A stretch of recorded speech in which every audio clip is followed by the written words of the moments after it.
Jade, wake up. You fucked up big time. Jesus Christ?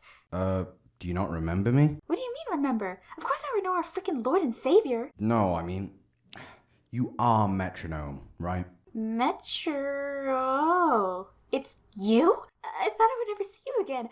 Why? I have so many questions. Shush, I know. Let me explain this, then we can get down to business. You are still in the same pocket dimension that you were back then, even if its structure is different.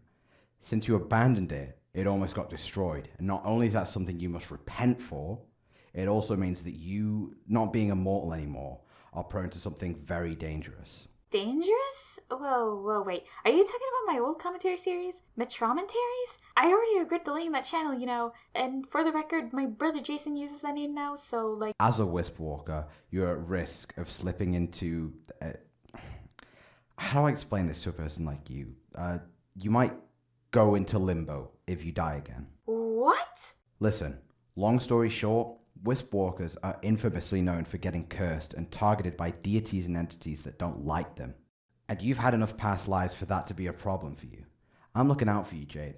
If you become my apprentice, not only will you be able to save this pocket dimension, but you might be able to ascend, if that's something you wish to achieve. Jesus. Literally.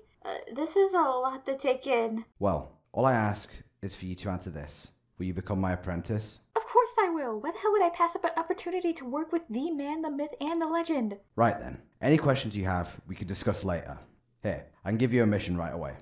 Really? Yes, I'm sure you've noticed your avatar already. I've retrieved something that I think your past self would especially enjoy. Wait, this guy's name is Limbo? You weren't foreshadowing some demented test you're gonna put me through, right? Of course not. I wouldn't kill you without a way to bring you back.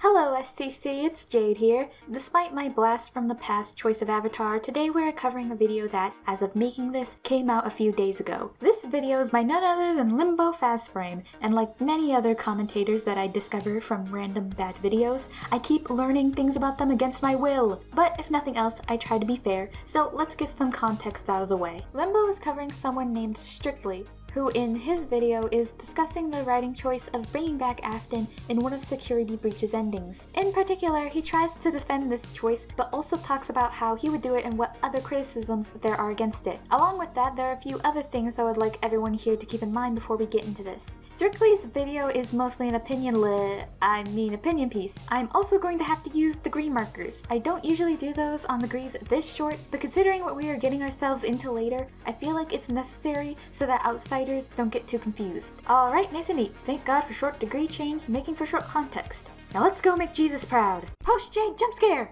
Yeah, I know the video hasn't even started yet, but I wanted to say one more thing. It's not that important, but I want to cover my bases, so here we are. Throughout this video, I address Limbo directly, which is a thing I only intend on doing when I really want the person I'm covering to hear me out. If that makes sense. In hindsight, I realized he probably isn't going to see this at all, and I don't expect him to either for reasons I don't need to get into. So basically what I'm saying is take this as more of a cautionary tale than me directly speaking to Limbo.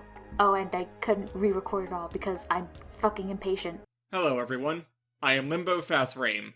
Not even a minute in, huh? Just know that this disclaimer is going to be really funny later. Not that I'm going to refer to it again specifically, I just want you to keep what is said here in mind as we watch through Limbo's video. Surfing to the Lotus, and I finally found some FNAF material again, this time on a person by the name of Strictly. For context, back in 2021, Steelwool released the game Five Nights at Freddy's Security Breach, which I and a lot of other people consider to be one of the worst games of the decade so far. With a god-awful story involving more fetching than a dog does in its lifespan, more bugs than even the worst Bethesda game, even with the mountain of patches, and mechanics so puddle deep, it makes Fallout 4 look like Dwarf Fortress by comparison.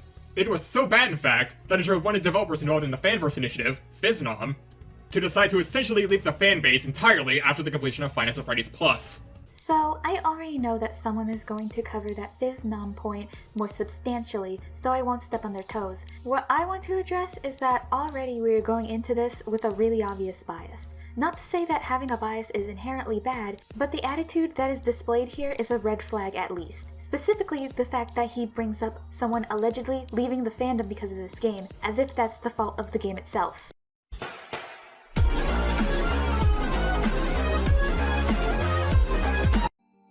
Ever since the launch of FNAF 6, Afton's quote of I always come back didn't seem to mean anything for future titles.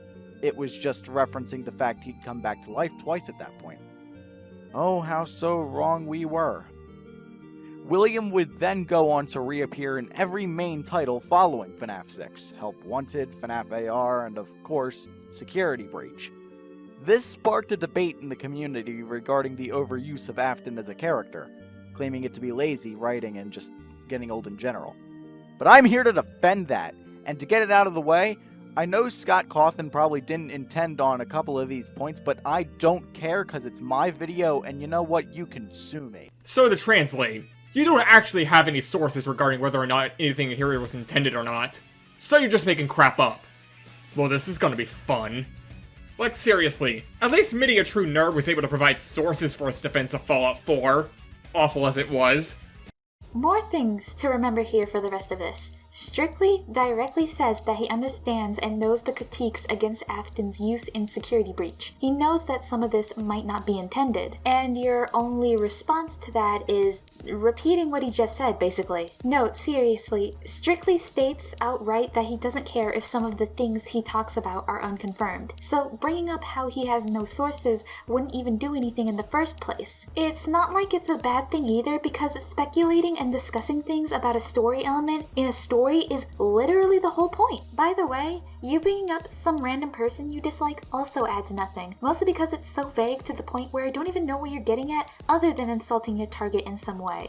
Now personally, I have always interpreted the theme of FNAF as revenge never pays.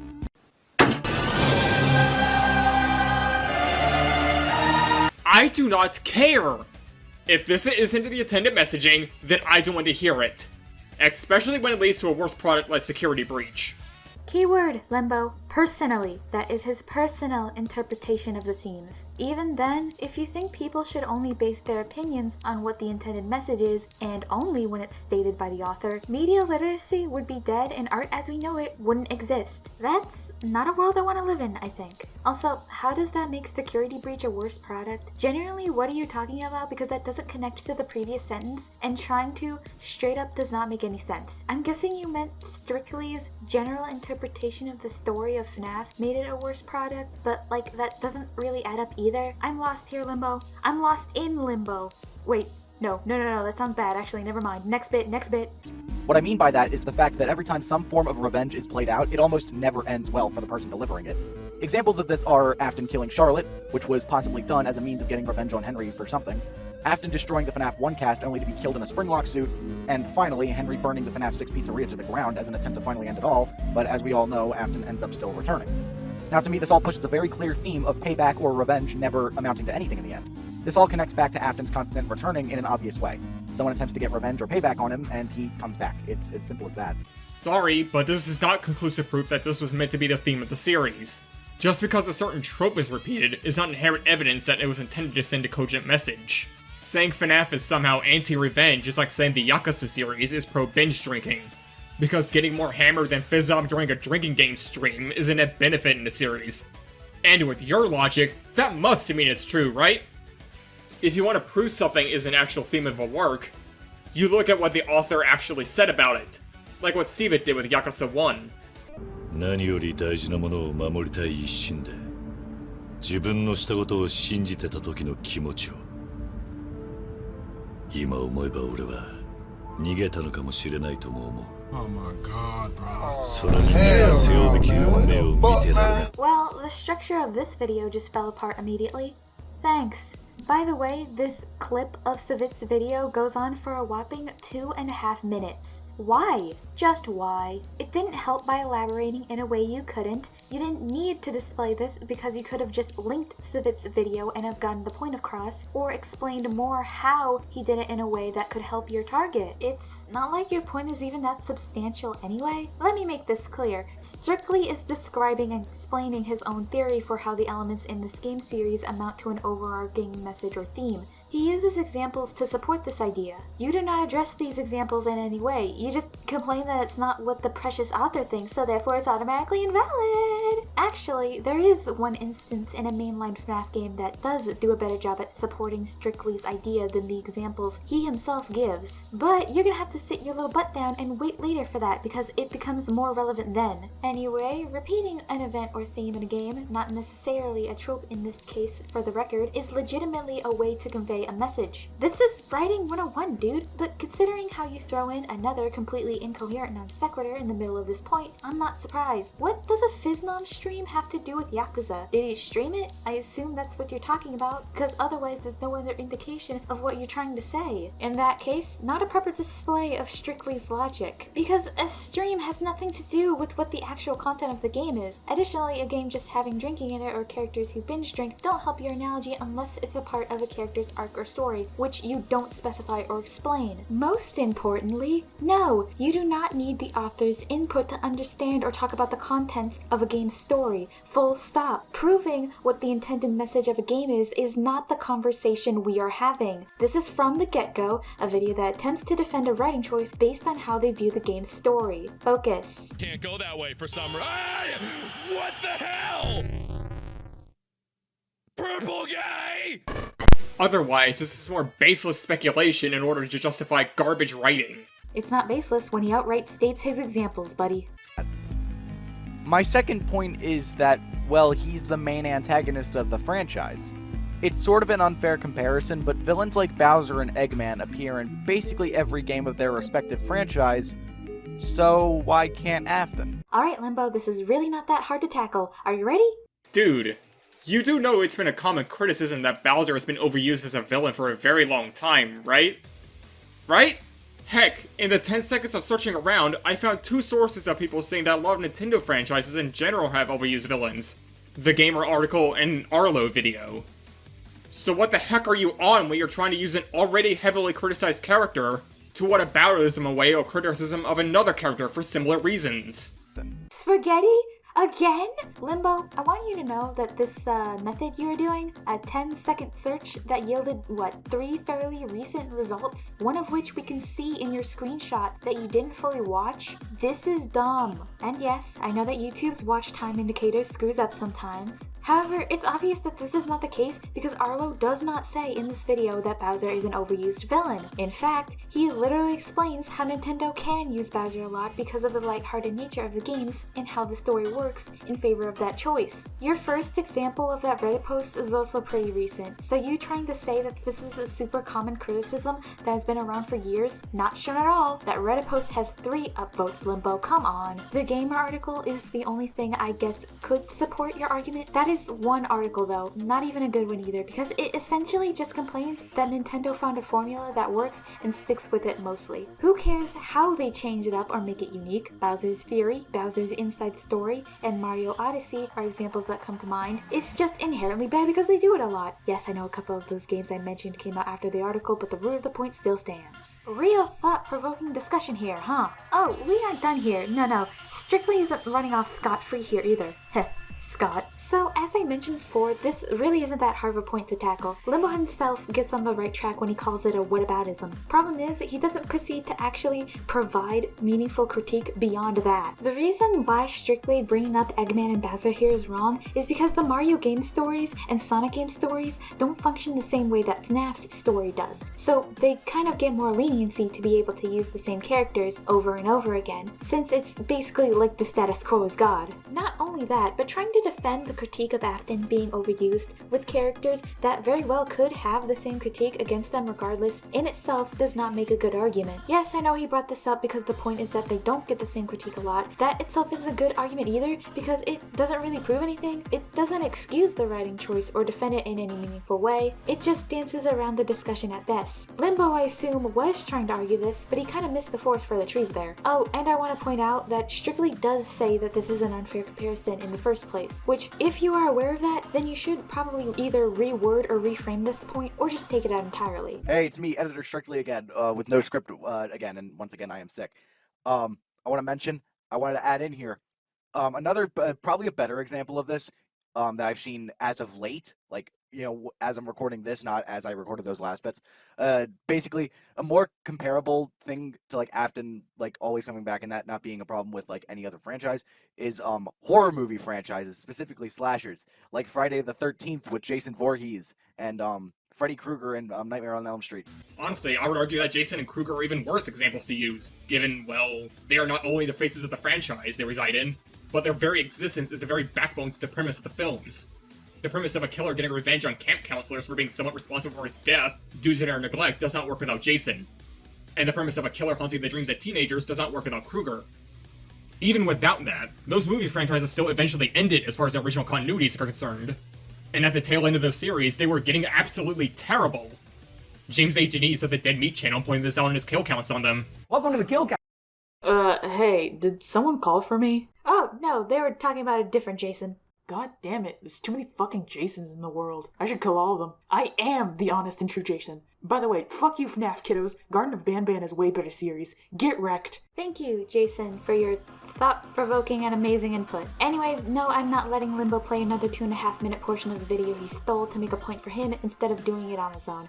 And I thought we already burned a theft king on the cross. This one has even less reason to be here because the series generally losing its quality is in no way related to how the villains specifically are used in the story. There's a bigger thing Limbo is missing here. Afton is also the backbone of FNAF's story. The animatronics are possessed by the dead children that Afton killed. He is the catalyst for everything that happens because he is the man behind the slaughter. However, I do want to say, for strictly, fighting speculation with speculation here, there isn't much that points towards Afton being behind anything in regards to the location that the security breach takes place in, other than Vanny being his follower. Basically, what I'm saying is that since his connection with the location and animatronics of security breach are very loose, he has less of a reason to be included in that game. They even let them walk around during the day.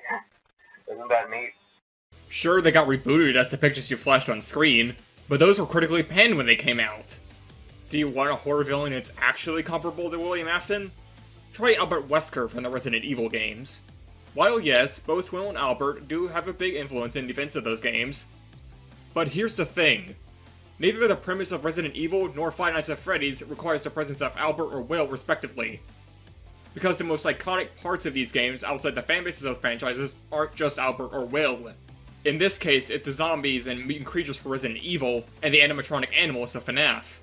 And for Resident Evil, Albert was allowed to be killed off in RE5, and Capcom has never brought him back since.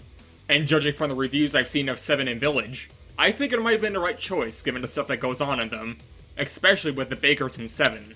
Ah, snap. Resident Evil. I don't actually know anything about that game. Well, Limbo, you got me. Looks like we'll have to move on. Not if I have anything to say about it, which I do. Slandercore? Yeah, hey, new character here.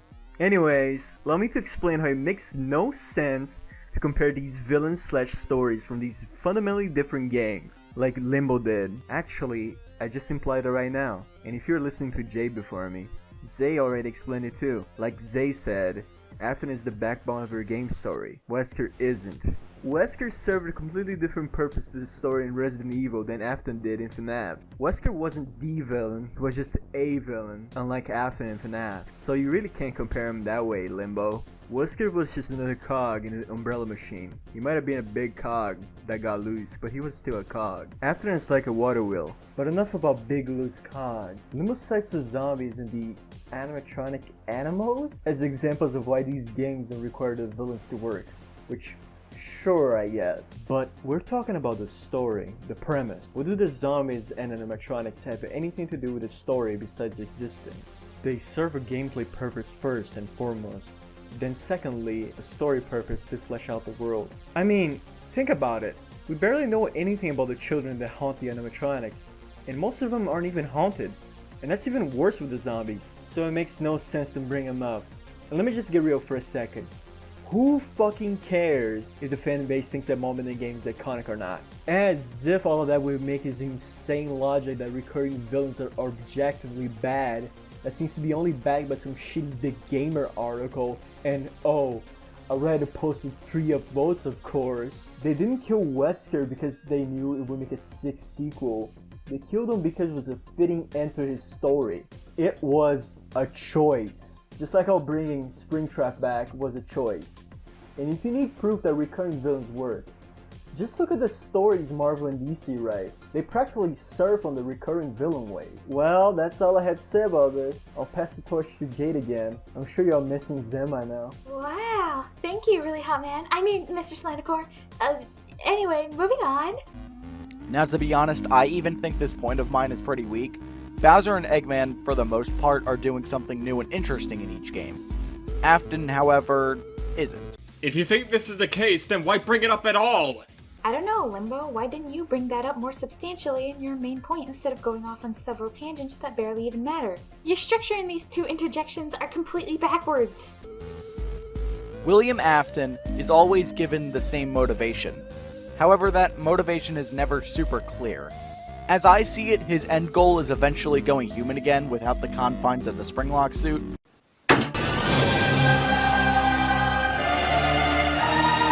Originally, I was gonna skip this part, as it's pretty much just a repeat problem from earlier. But I feel like this is a good opportunity to talk about a recurring issue that makes this video really hard to stomach. Limbo, as shown before, went into this video with an extreme bias. That bias has seeped itself into every crevice of this video. Because right here is an example of that. Limbo just pointing at something he perceives as wrong in the video, but in reality isn't applicable, because he basically has nothing else to argue otherwise. Like, you have to know that this is an opinionated statement that he wouldn't need proof for. What other conclusion could I come to other than someone getting angry and then grasping at straws to try to discredit someone? He does this a lot in this video, as you've already seen. It's just tiring, and of course, doesn't make good critique. Maybe if Afton was actually given proper and clear motives and he did something different to achieve them in each game, maybe then his always coming back trope wouldn't be so tiresome. This right here demonstrates fuck all what the problem actually is with William. Security breach pulled a Rise of Skywalker. Okay, real quick before we get into this. I'm not gonna skip the video he plays like I did with the others. This specifically is also why I inserted degree markers. I'm actually going to argue some of Limbo's sources. Just a little bit. Can you even call them sources? More like him just pointing at stuff he personally liked. But, I mean, for an already undead character, how bad could this possibly be? Well, FNAF 3 had ended with the burning of Springtrap, and that was seemingly the end of his new life. But we get a huge reveal at the end of Sister Location's custom night that William is still around. Then, we have Pizzeria Simulator that brings him back, but in one of the biggest and greatest twists and endings in all of Five Nights at Freddy's. Henry interrupts the end of your final night to burn all of these undead animatronics inside, setting all their souls free, and finally sending William Afton to hell. This was reinforced by the purgatory-esque state of the Ultimate Custom Night, with the cryptic messages from the animatronics that are addressed to William himself. An amazing ending to our primary antagonist. We then get another possible reinforcement of the death of William Afton through the 5th Fazbear Frights book, wherein the story of the man in room 1280 parallels that of William Afton and ends in death. FNAF VR reintroduces him, but only as a glitch that influenced Vanny and then seemingly left her to do her own thing like a new Jedi Knight, following the orders and teachings of her master, but doing it in her own way. But after all this, to drill it in our heads that William is finally gone and that Vanny is here to stay as the new main antagonist, they barely show Vanny and they just bring back William Afton! What? I know that was a lot, but there really is a lot to unpack here. This is just another thing I want to add before I actually start arguing with this particular video. Limbo's decision of taking, let's count here again, 3 whole minutes of a separate video, not even including the next video he inserts directly after this, to do the job for you of simply explaining why bringing William back is an issue, that's not only extremely unbearable to sit through, but also a really bad look on you. This is your commentary. Your only job is to explain the points you want to make. This isn't the case of sourcing another video to support your claim. This isn't taking someone else's wording because you think they did it better than you. This isn't even using it as supplementary to your own commentary. This is theft at worst and just plain lazy at best. If you want people to listen to you, maybe it's best to actually show that you want to put effort into helping and critiquing.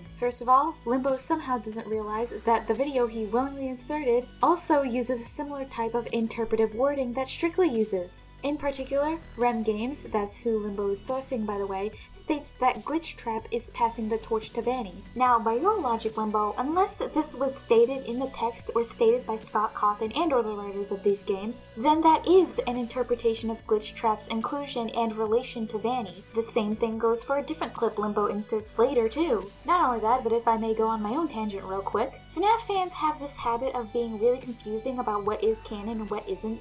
I don't entirely blame them since the source material doesn't help either, but it's really hard to argue about a game's story when no one knows what is actually 100% in terms of what really happens. It is also frustrating for outsiders like me that may only know the games, so Rem Games bringing up a book that may or may not be canon anyway is annoying, especially since, based on what he says here, it's not the William Afton himself, but a man that simply parallels Afton. Yes, I know, artistic thing, blah blah, you get the point though. Regardless, I think we should collectively take a death of the author stance in this case and just discuss it anyway, because otherwise it will just be a mess of focusing way too much on the validity of our talking points instead of what we're actually saying.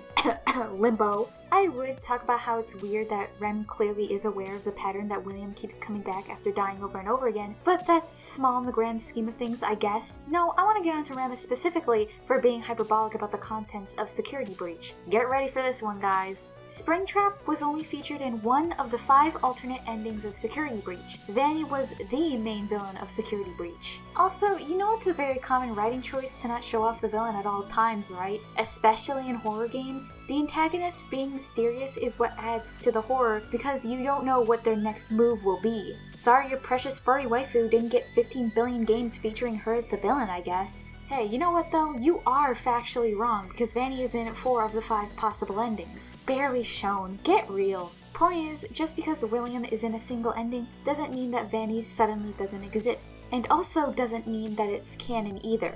It's not even that they just made a mistake, but they not only disregarded, but killed what was previously established and concluded by multiple different games and 2 different book series. Although Security Breach. So this is what I assume Limbo was trying to get at when he said strictly didn't know what the issue is. Which, first of all, not everyone is going to have the same problem with a writing choice that others do. That's just common sense. Secondly, it's not like that really matters either because it doesn't change Strictly's original point, which is to say that maybe it could have worked if it was done in a more unique way. Isn't even close to my favorite FNAF games. In my review, I made it clear that I didn't dislike it. I just really didn't love it, but I was able to make the most of it. However, there is a major element of this game that makes it go from not the best FNAF game to basically irredeemable garbage. The quote-unquote burn trap ending is probably the worst thing to ever happen to this franchise. Now, as I said in my review, I love this ending from a visual perspective. It's incredible how good these cutscenes look.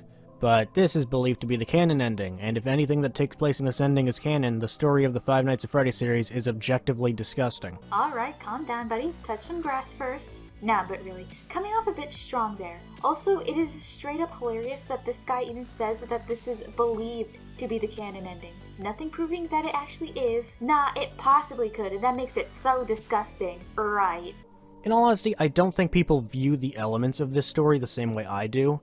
I see the FNAF story as way more emotional than the average fan seems to, because there is a lot of dark themes in this series. We all know that, but it's very much worth taking into account that in this world, there are real people being affected by this. Now this just leaves me wondering why you think the burn trap ending is the thing that makes it all disgusting, and not the entire game's Security Breach, which seems to not be very concerned about the dark emotional themes at all, really. The characters in this franchise, although are not given much personality in the games, are characters that build up this world. Yes, characters build up a world. That's usually how a story works. Yeah, I'm kind of riffing at this point. I'm just tired of sitting through someone else's video just because Limbo couldn't be bothered to make his own video for his own channel that he owns. So I'm just gonna skim through the rest of this thing because it quite literally is just this guy's personal grievances towards the burn trap ending and pretty much exactly lines up with Ren Games' reasoning, meaning that this was completely pointless. Thanks, Limbo. Just one more thing. The baddest assumes that none of the souls got to rest, referring to the Blob character. I say assume because this is another one of those things that can't be confirmed one way or the other, basically supporting Strictly's interpretation of the anti-revenge theme.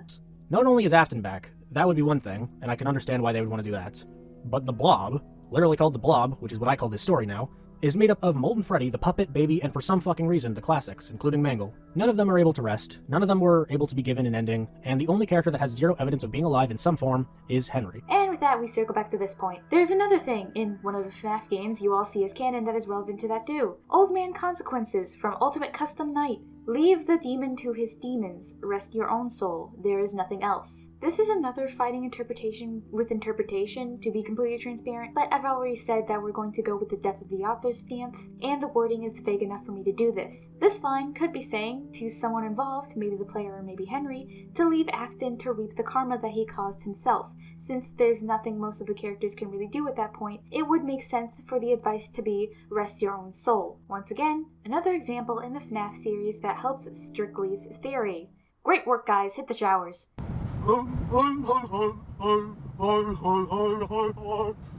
The problem wasn't that Steele didn't do anything new with William. It's that we didn't want William back, period! Speak for yourself. As an avid Purple Guy fanboy, I think he should show up in every game forever. And I hope he only gets hotter and hotter. My final point is, Afton returning is used to show the control he has. We see Afton like being in control a couple times throughout the franchise, actually. He manipulates the children to follow him to the safe room, he manipulates Charlie and her friends in the Silver Eyes novel. Hold on. Limbo, this text, out of pocket, just straight up. It's really insensitive because it implies that you're only glad she was fired since her art is bad. Actually, no, wait, important note here. Pinky Pills was not the one who was fired. Lady Fizzy was. That is a whole other can of worms. To keep it short, she was a transphobe, had allegations of grooming, and allegedly drew child sexual exploitation material, aka NSFW of minors. Limbo, do you ever think about what you're putting in your video for more than 5 seconds? Whatever, I have another issue with this anyway. Look, let me explain this as coherently as I can. You insulting Pinky Pills for their art does nothing but show people who watch you or your friends that this is something you are willing to make fun of people for, if it weren't for the fact that they happen to not be problematic. Think of it like this. When you make fun of a creepy dude for having a neckbeard and being fat, the insult is not going to reach that creepy dude. It's going to just bounce right off and land on other people who are fat or have neckbeards, and show them that this is a trait you find ugly or unappealing and have no problem with insulting people for. I'm just tired of this mindset being a thing. I just wish we could dunk on problematic people for their actions and not other shit that is unrelated to not only this video, but the things that they did. And he manipulates and controls Vanessa to become Vanny in Security Breach. Oh boy, it's a variation of the "it's an artistic choice" argument. Look, Strictly, just because there was a reason for bringing back William, doesn't make that reason above criticism. Especially with how poorly executed it all was. How dare art have artistic choices in it? Seriously, what do you have against media analysis? You seemed real fine with it when it was the baddest doing it, but nah, it's only stupid when Strictly does it. Wasn't even that much of an artistic choice point anyway, since it was just Strictly giving a reason why they would bring him back based on his interpretation. Also, Strictly never said nor implied that it's above criticism. He literally criticizes it in this video. Pay attention, for the love of God. And answer me this, Strictly. Why couldn't the story of Vanny be the focal point of Security Breach? Why did William need to be shoehorned into Security Breach when we had Vanny to take his place as the main villain? Why couldn't Will's place be taken by a former executive of the old Fazbear Entertainment? Or some other person loyal to him?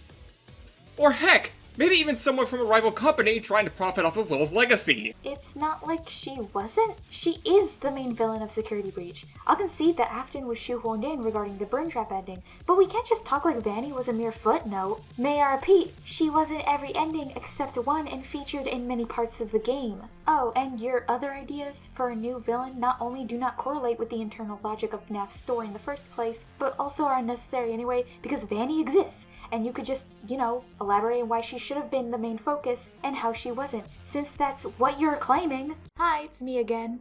Just here to elaborate more on this last bit. I didn't originally because I didn't think it was super important, but fuck it, we're in too deep now. Former executive of the old Fazbear Entertainment or someone loyal to him. Will and Henry were the executives of Fazbear Entertainment until the situation happened. And it can't be any of the other people who rebooted it because they aren't or weren't established characters. Most of them just wanted to either capitalize on the tragedy or just wanted to give it a fresh start. It's almost like none of them would have any reason or motive to do that. Also, Vanny seemingly is loyal to him. Rival company trying to profit off of Will's legacy. Huh?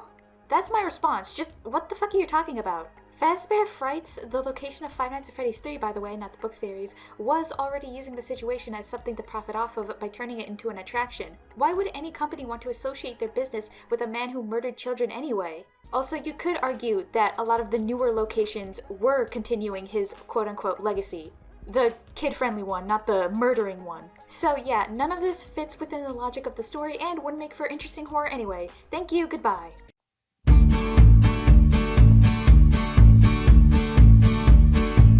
No! I am not doing the infamous Jasper Bat Jr. meme. I'm cutting it off here. This post point doesn't have much relevancy anyway because he just adds another opinion he watched that doesn't actually change or add on to what his original statement was. Gregory, do you see that small vent on the floor? Have you ever heard of Among Us, Gregory? So, you've all heard my reasons for why I don't mind Afton coming back.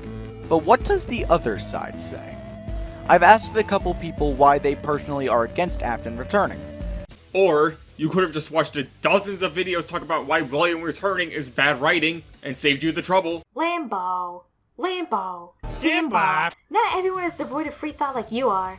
Also, dozens of videos would have saved him the trouble of asking a few people directly. That makes sense. As in, none at all. In all seriousness though, there is nothing wrong with strictly choosing to ask people directly why they think the ending was bad. It still essentially gets the same result because the criticisms he talked about were along the lines of the ones you sourced from other YouTubers anyway. And after this, Limbo just throws away the entire rest of Strictly's video, acting as if he totally debunked everything with facts and logic. It's just more gamer rage that someone likes a thing that he dislikes. Not even that a person likes it, just that they defended a single writing choice. I can't stand this guy's attitude anymore, so we're moving on to final thoughts. The biggest and most glaring issue with this video that makes it completely useless in terms of actually helping your target is how incredibly lazy it is. Not only is the production of it extremely simple with seemingly no care put into it, but within the actual contents of your video, this laziness shows itself in the worst of ways. Starting off simple, your lack of elaboration is pretty much in all of your points, except for the Resident Evil point. Even then, it's pretty bare bones. And of course, whenever you do actually intend on showing what exactly a problem is, instead of making the argument yourself, you just cut to videos you like that are only tangentially relevant. Rarely do they ever support your main point in any meaningful way, and when it does, it's in between minutes long clips that add nothing but fluff into the video. What makes it even worse is that the Yakuza video is the only time you give an actual heads up for what the clip you're about to be playing is going to be. You don't do that for REM games or The Baddest, which I'm sure was confusing to my audience when I mentioned them out of nowhere to drive home that point. Rest assured, I was pretty fucking confused too. Here's the kicker.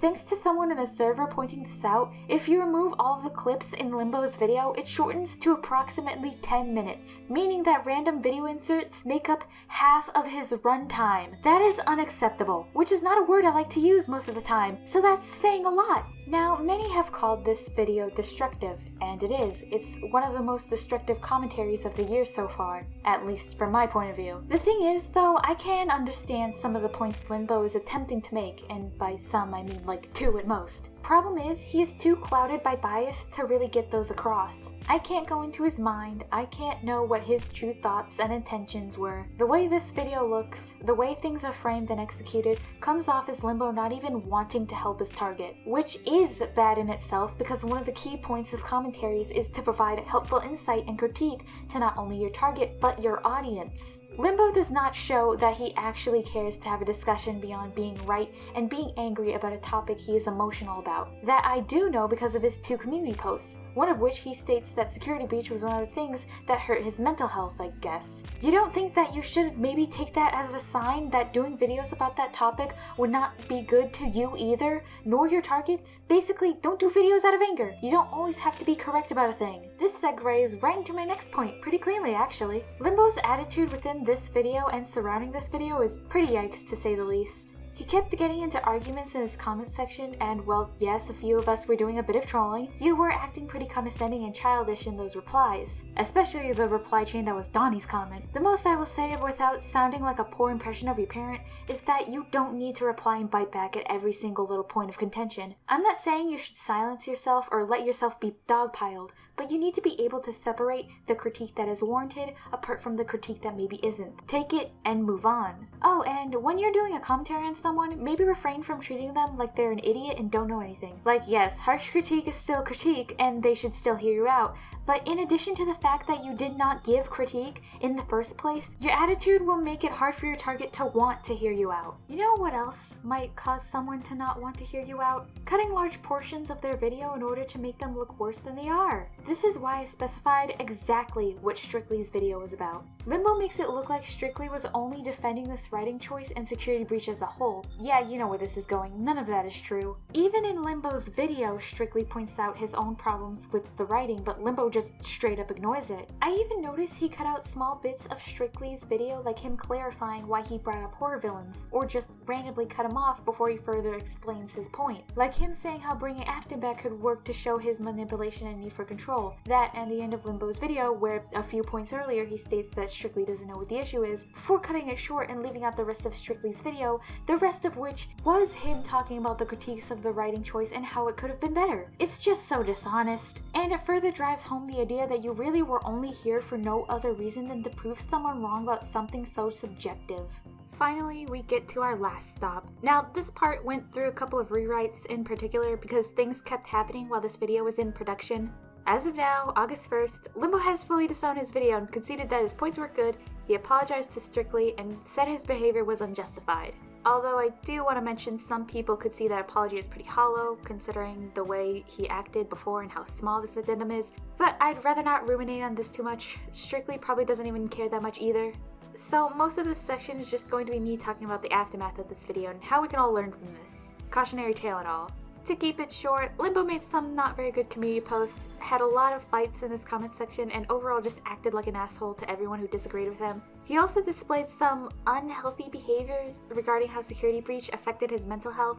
Personally, I don't like commenting on stuff like that. I only ever judge people in that sense if they're using that as a way to go after other people, which he kind of was. If I could give advice to Limbo, it would be to feel your emotions and then set them aside so you can look at things critically instead of lashing out immediately. Learn how to be able to separate critique that's warranted from the critique that maybe isn't. On that note, I do think everyone pawing on the comments at once wasn't the best. At the very least, from Limbo's perspective, I can definitely understand how bad that can feel. Even if you can consider that as a lesser issue in the grand scheme of things, it's still something we can take note of for the future. Whoop, that sure was something. Now to get out of this, whatever this place is. What the?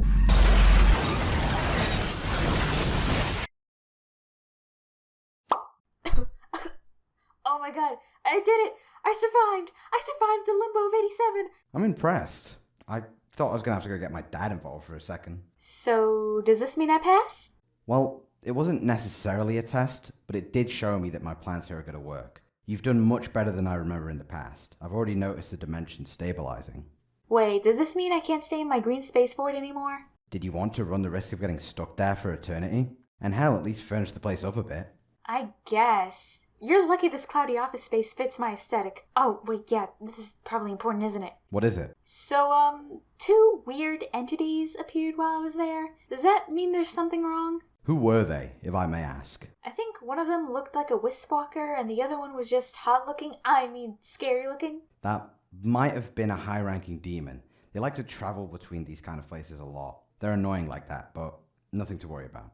The Wisp Walker, however, might be in the state that I talked about earlier, which I would be remiss if I didn't take care of that, so stand back, this might take a minute. Huh. I was not expecting my day to end with Jesus Christ saving me from eternal purgatory, but hey, I'm not complaining. You're welcome. Yeah, thanks, big guy. Anyway, hey, Jade. Oh yeah, I do know you. Huh. Brain must have got scrambled after leaving the Limbo. Yeah, it does that. It's crazy in there, though. I found this bad video playlist. There's more FNAF in there and some dumb Pokemon shit. Can you believe Kiddos is still attached to the CinemaSins format? Oh, and I found this really good chicken sandwich. Well, seems we have our work cut out for us. Hey, anything but that Pokemon video. Do you know how much hot water I could get into with that? Heh, controversial, isn't it? Wasn't that something your past selves were afraid of, too? No. You can't force me to do that. How do you know it's gonna be worth it? By all means, Jade, I make the rules here, and you are my student now. Regardless, right now we have some pressing issues to deal with, so follow me. Hey, can I come too? No, this is important matters between Jade and I. You can go and do whatever you want, I guess. Wow. Have you no respect for the god of time? Do you even know who you're talking to? Hello? Anyone? God damn it, Jade, you better do a co-op with me to make up for that. And I still